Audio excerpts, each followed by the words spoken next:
what made you come out and support Pride today? Well, there's a couple of different reasons. First of all, we love coming to Iowa City Pride. It is one of our favorite festivals that we do all year. And anytime we can come down and play with the Icy Kings, we're there. So this is our third year here.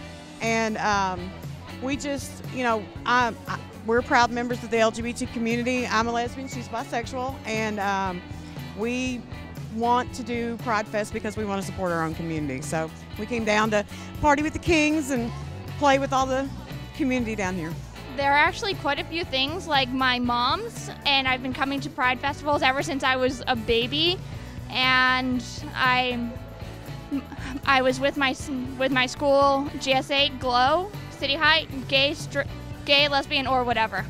Well, I'm part of the University Staff and Faculty Association, so I just want to welcome new faculty and staff who are queer, who want to be part of an organization, and so I always have this table here, or one of us does, so that they can see that the university is a welcoming and inclusive place and they can be part of it.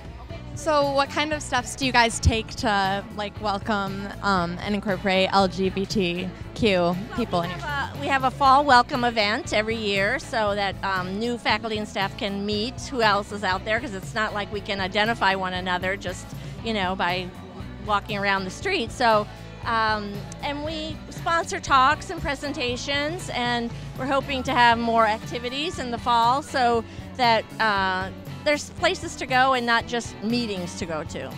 What made you come out here today for Pride? I have lived in Iowa City for almost 20 years, and this is the first year I just made up my mind I was going to volunteer and help a little bit. So this is my first year out here. Well, we're the Icy Kings. We're Iowa City's only drag king troupe. We perform every month at Studio 13. We're also we got invited to World Pride in Canada this year. So next week we're going to be in Canada performing. With the Caribbean group. We are the International Volunteer Leadership Program. It's sponsored by the State Department. And we're going across the U.S. at different Pride events and Pride, what is this? March. Is it March? No, walk. It was like a parade. Parade, that's it. In Trinidad, we march for everything. So I'm from Trinidad, and we have people from, Trinidad and Tobago, from Belize, Bahamas, Haiti, Jamaica, Antigua, Suriname, Guyana. And I think that is all. I hope I didn't forget anybody. But anyhow, so we're all actually LGBT activists in our own countries. And so we're kind of looking at what activism looks like, not just for us, but across the U.S. So we're going to some small organizations and some large organizations so that we can kind of teach them what we do and how we do it, and they can kind of teach us how they do it. What's your favorite thing here that you've done today? I think my favorite thing was watching the parade. There were a lot of anti-gay protesters, which, is kind of terrible, but then there were a lot of people that were coming and putting signs in front of their signs just to kind of cancel out their message. So yeah, it was pretty cool. Oh, we come out every year. We like protesting the protesters. We've been doing it for the past 5, 6, 7 years. So have you gotten any violent resistance towards your protesting their protest? No, they're, I'm there as the bodyguard. What kind of reactions have you gotten? They walk away. They get angry sometimes. The one guy was particularly upset because she was trying to actually argue Bible stuff with him, and he didn't really like that. But what really makes me mad is that they come out to the parade, and it's the time where everybody gets to have a good time. And some of the people out here, are probably just coming out and just coming to terms with it, and they've come from these conservative religious backgrounds. And you show up expecting to have a good time, and then you see these morons with their hateful signs, and it just makes you feel bad about yourself. So we're obviously not trying to change the minds of the homophobes, but we're there to have the funny signs. So instead of being angry that you see these guys, you see us, and then your day gets better, and they're not the wet blankets raining on our literal parade. How do you think festivals like Pride help the community promote acceptance? Right. The part that I really like about this is there's been so many kids and families, gay, lesbian, straight, whatever. So I think it's become a really huge family event, which I think is phenomenal. It gives the general public a good idea that we are just as normal as they are. We have children, we have dogs, we have cats, we have a little bit of everything. And our community, especially the one down here, covers the gambit.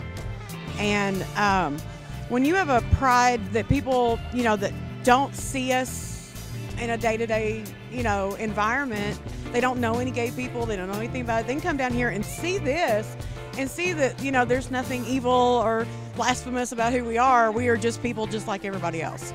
I think that the celebrations like Pride, it brings awareness, and it's like saying, hey, we're a community too. We're part of your community, and we're proud. We're not going to back down, and I'm happy for that. Well, I think the more people know that we're just like everybody else, the more accepting everyone is. How do you feel the climate in Iowa City is towards LGBT? Really sweaty, especially today. No, I think Iowa City is actually a really great community. It's got a lot of young people because of the university, and it's got a really accepting community of LGBTIQ people. We get a lot of people that come to our shows and support us and thank us for basically being a visible entity of the queer community.